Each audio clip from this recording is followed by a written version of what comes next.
Hey, thanks for tapping on the Daily Devo. My name is Landon, and today we're going to talk about being kind to one another.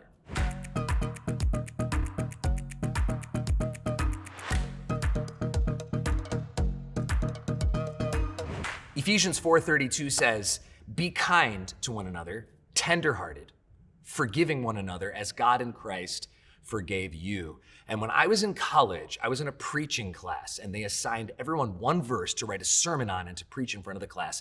And I got this verse, and I got to tell you, I did a bad job, and I'm hoping that today I do a bit better of a job. There's three things that this passage says that we're supposed to do to one another. First is be kind. And the idea there in the original language is the idea of reciprocal kindness. Do you see how it says be kind one to another, to one another? The idea there is that Christians would exhibit and engage in reciprocal kindness. It wouldn't be one-sided kindness. It wouldn't be like, I'm kind to you, but you're like kind of rude and passive aggressive, and then later you like tell your friends what a butthead you think I am. The idea is reciprocal kindness. And then what's the second thing it says? Tender-hearted. A soft heart. Isn't it true that sometimes Christians can have a hard heart that we build up through religion, that we build up through thinking that our actions can get us close to God, that we build up through a misunderstanding of God's love, that we build up through a misunderstanding of sanctification? When we think the Christian life is about what we do, slowly our heart gets harder, both towards God and to other people. But here we're commanded to be soft-hearted.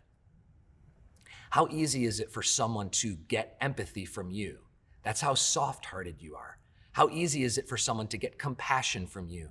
That's how soft-hearted you are. When you see a homeless person, do you think, well, they're probably a drug addict and they probably deserve it? Or does your heart just go out to them, no matter what's happened, no matter what choices they've made? That's the difference between being hard-hearted and soft-hearted. And then the third thing it says is forgiving one another as God in Christ forgave you.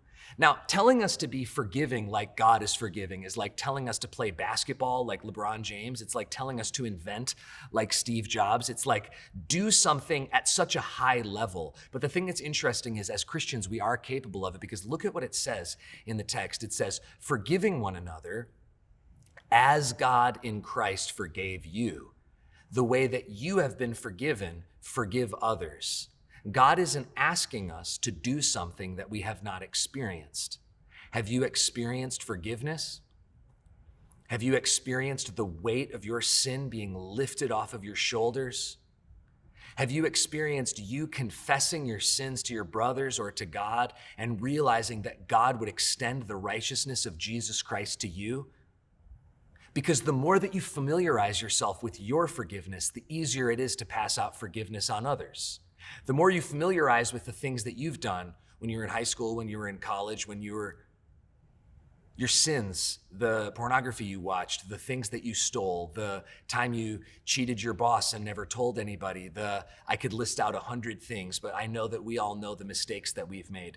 When you familiarize yourself with your forgiveness, the forgiveness that you've received at the hands of God from Jesus Christ, when you know that you're forgiven, when you're familiar with how sinful you are and how forgiven you are, forgiveness becomes so easy to pass out. And then out of that, being soft-hearted is natural. How could you not be soft-hearted when you are a sinner, when you've messed up, slipped up, tripped up, failed, and God has rendered you righteous according to the righteousness of Jesus? How could you not be soft-hearted? And then how could you not be reciprocally kind? And see, that's the thing. When you know God's forgiveness, all three of the things in this passage are not just easy, but natural. They're natural. They flow out of you. And remember what it says in the next chapter. It says that the way that we do these things is by being filled with the Spirit.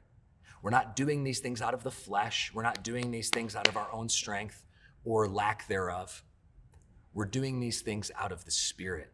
Be filled with the Spirit. Do you have someone that you can't be kind to? Do you have someone that you're hard-hearted towards? Do you have someone that you're struggling to forgive? Pray right now and say, God, fill me with your Spirit. And then out of that filling, say, God, show me how to use what you filled me with to obey you. And I guarantee you, if you do that with humility, God will do it with you.